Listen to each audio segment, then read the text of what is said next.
ડભોઈ ખાતે વેગા railway crossing પાસે Shriji fibre ginning મિલના મેદાનમાં ગરીબ કલ્યાણ મેળો યોજાયો હતો।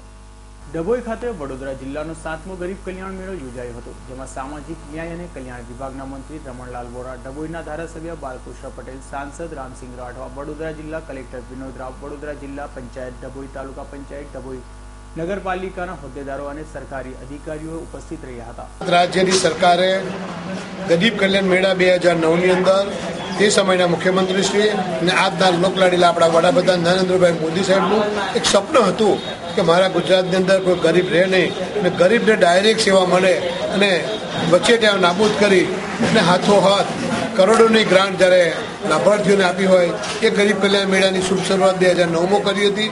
એ શુભ શરૂઆતની શરૂઆતથી આજ દિન સુધી આજે પણ જ્યારે નવા મુખ્યમંત્રી મહિલા મુખ્યમંત્રી આનંદીબેન પટેલ થયા, એમણે પણ આ યોજના ચાલુ રાખી અને આજે 7મો ગરીબ કલ્યાણ મેળો ડભોઈ મુકામે યોજવામાં આવ્યો।